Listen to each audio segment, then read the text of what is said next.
Hi everyone, good Tuesday afternoon and welcome to GoLocal Live. I'm GoLocal News Editor Kate Nagel. Thanks for joining us here in downtown Providence after a long weekend for some. And I'd like to welcome on my first guest, but a familiar face from the Naval War College, Dr. Terry Roehrig. Thank you for coming in today. My pleasure, Kate. I appreciate your coming in, expert on the Korean Peninsula. We've talked many times over the last few years of the geopolitics of the region and the U.S., but having you in today to talk specifically about coronavirus in the Korean Peninsula, in North Korea specifically. You know the government's there, you know their operations well.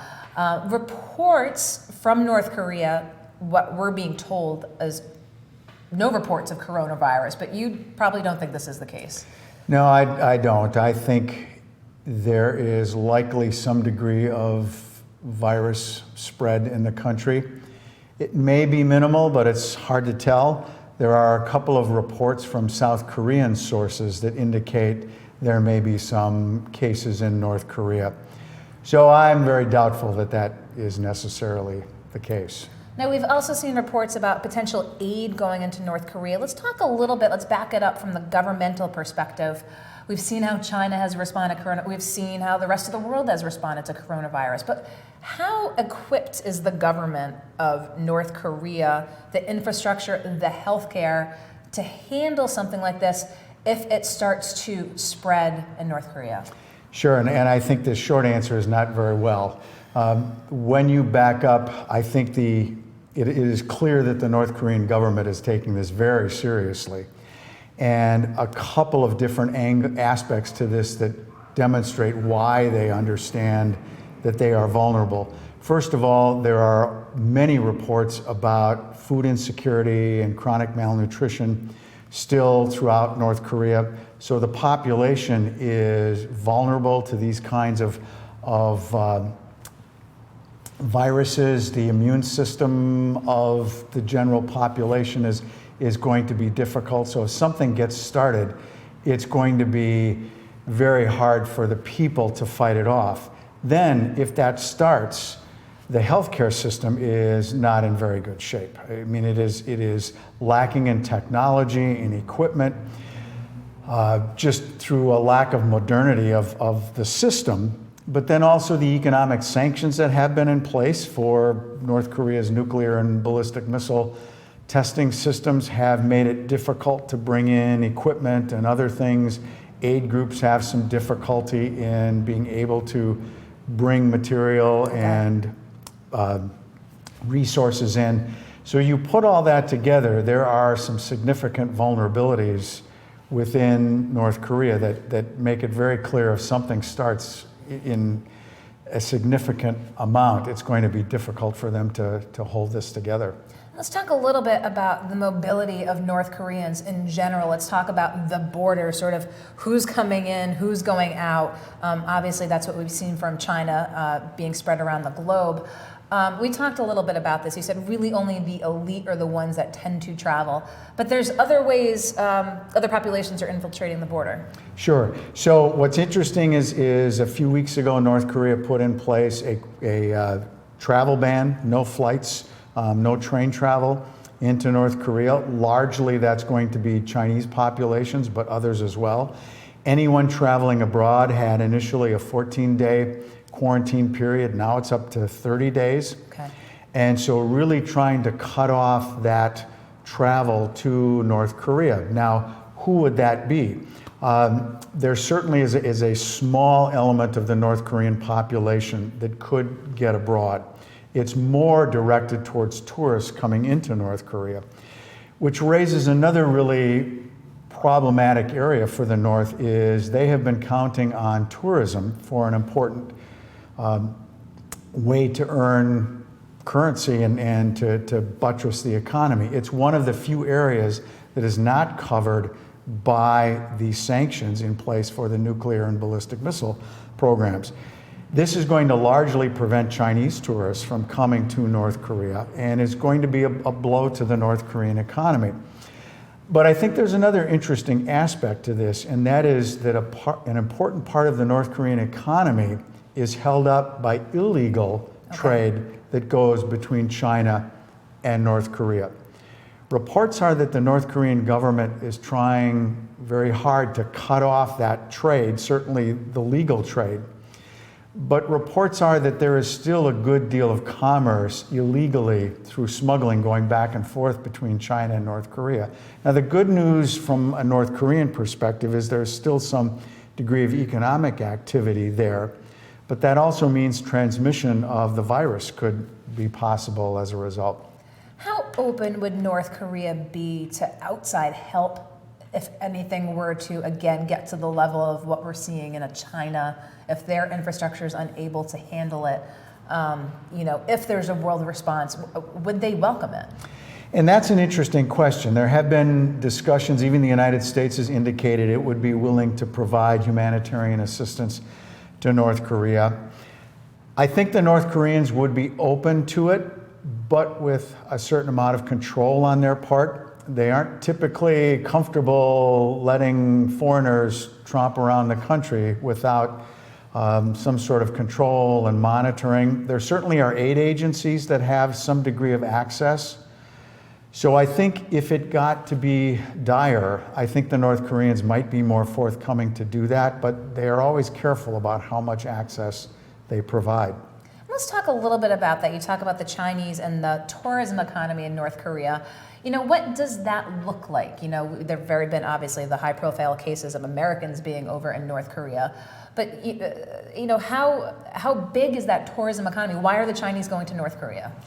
Well, there are a couple of tourist sites that are of interest because of their sort of natural physical beauty. One of them is a site that had South Korea and North Korea start, and that is the Mount Kumgang Resort, which is on the eastern coast, just north of the North Korean border.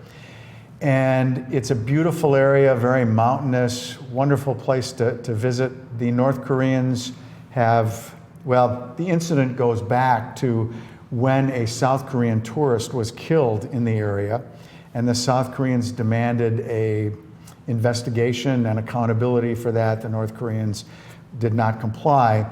And so the South Koreans have not participated in that site, but the North Koreans have tried to re-energize that. Okay.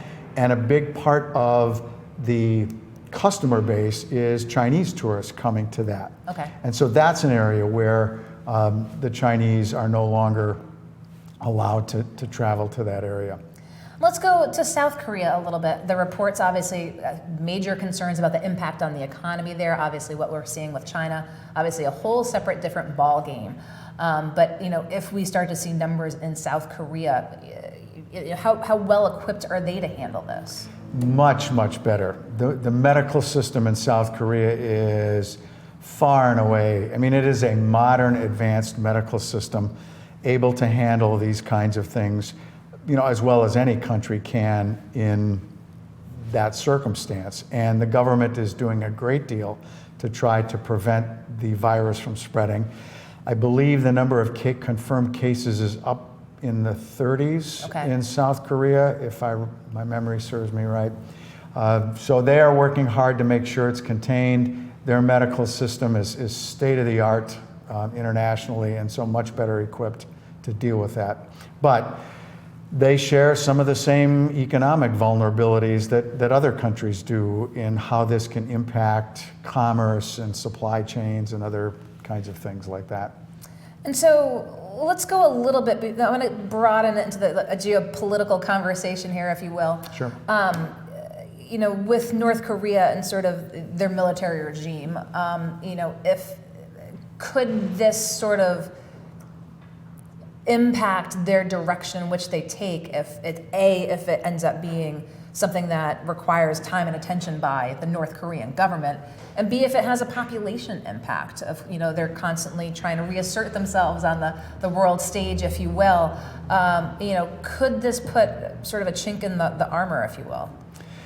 That's another interesting question in that I don't think so. Could this be an event that really rocks the North Korean system? It certainly is possible, and international relations has many examples of that where unexpected things pop up and do that. But North Korea has shown a remarkable ability to muddle through and slog through these kinds of things. And you just have to look back to the mid-90s when North Korea endured a much worse problem in the famine years that went through for 3-4 years and killed anywhere from 800,000 to 1 million to 1.5 million people, and yet the system survived and the regime was not threatened in any significant way. So if they could survive that, they can survive Absolutely. a lot. Now, could this be different? Certainly, but we seem to see that the regime is well aware of what the dangers are, is working to try to clamp that down. Have they been as successful as they claim? I doubt. But yet they still may be able to keep this restrained in a way that would not be a threat.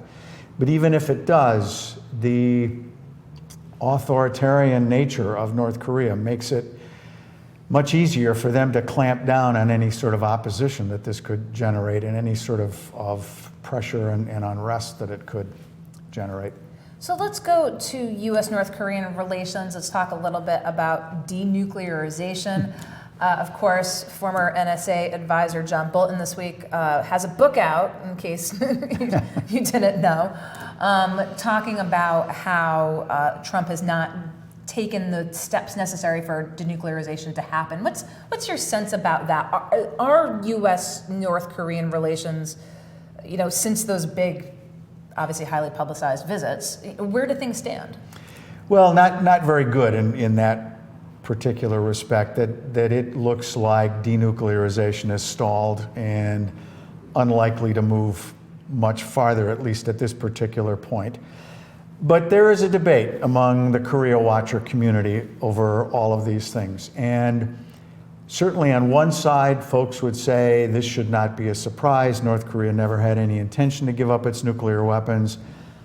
Bolton is certainly on that side, and folks would argue that he came into certainly the Hanoi meetings with a posture that was going to blow up this summit anyway. And some would argue, that's a good thing because it prevented us from concluding a deal that was going to be naive and in the bad interest of the United States. That's one side of the debate. The other side would say, yes, of course Bolton came in and blew up this meeting, and that's the problem, that the United States needed to come in with a more realistic offer, something that offered some concessions to North Korea that might have been able to move this process forward, and disappointed that hasn't in fact been the case. So it depends on which side of the debate you are on. I know your next question is going to be, so what do I think? I have always been skeptical that North Korea is willing to give up its nuclear weapons for broader security reasons, looking at it from their perspective.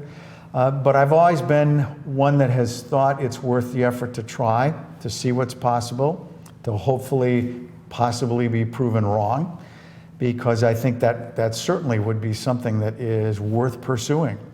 But I've always been doubtful that we could get to that, and we shall see if the president is willing to continue some movement in this direction. He has said he's not interested in meeting with Kim until after the election. The North Koreans are certainly following this election very closely because I think they see that the current administration is probably their best chance of getting something. And if Trump is reelected, then there may still be a possibility. If that's not the case, then we have a very different context to talk about. What do we know from, you don't often hear it on the debate stage amongst Democratic candidates for president because it's just not one of what seemingly is a top issue at this point. What do we see from the Democratic side of things? What would that potentially look like if that were the case post-2020? Well, I think there will be a good deal of skepticism about a deal, what the United States should be willing to offer in this particular case. And I think you hit this on the head in your opening comment there, in that the State of the Union address had no mention of North Korea in it.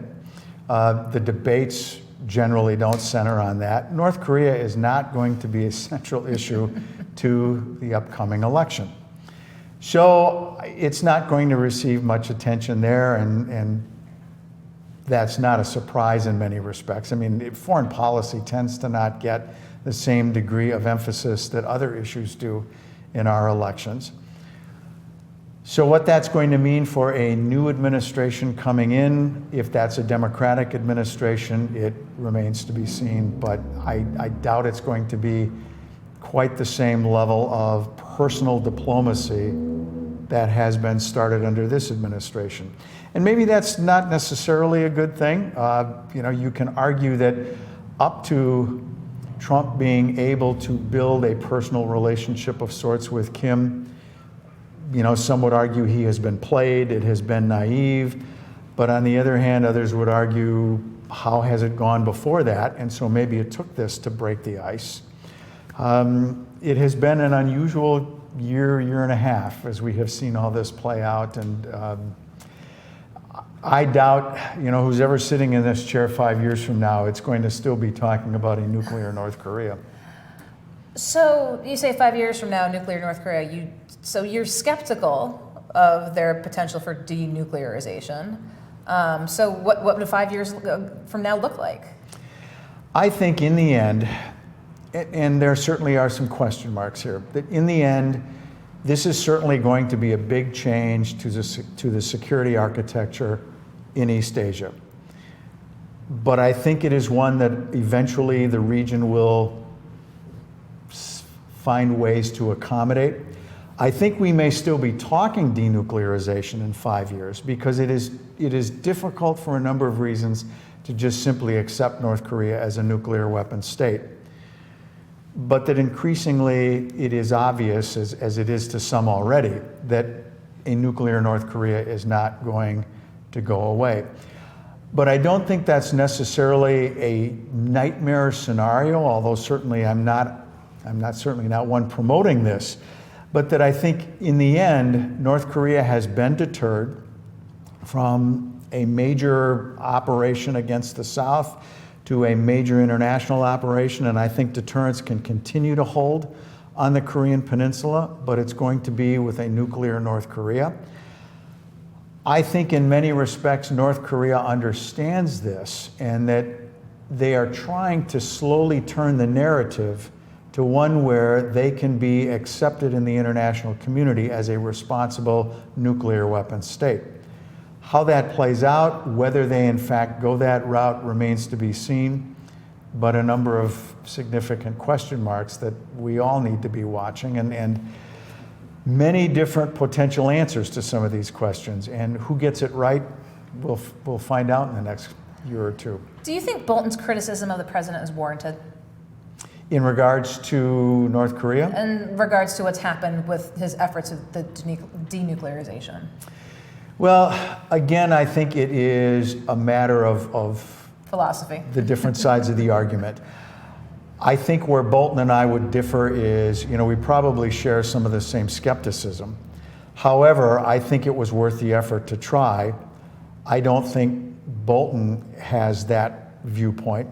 I also think that Bolton was determined to blow up the negotiations and not willing to offer even a reasonably credible proposal to the North Koreans. There, certainly, I differ with him in that regard. Again, I think it was worth the effort to try. We need to put together a package that, might be of interest to the North Koreans, but, again, I certainly would not put myself in the same category as John Bolton in this regard. Again, Terry Roehrig, his personal views on the Korean Peninsula, not reflective of the Naval War College. Wanted to, again, make that clear, but appreciate being able to pick your brain both on the impact of coronavirus and its potential at both in North Korea and South Korea, and of course the geopolitics of the U.S. and North Korea as well. So Terry Roehrig, thank you so much for taking the time to come Always in. a pleasure, Kate. And thank you for watching us on GoLocal Live. We'll have more news, lifestyle, politics, and sports. So when you see us, tune in. I'm GoLocal News Editor Kate Eagle.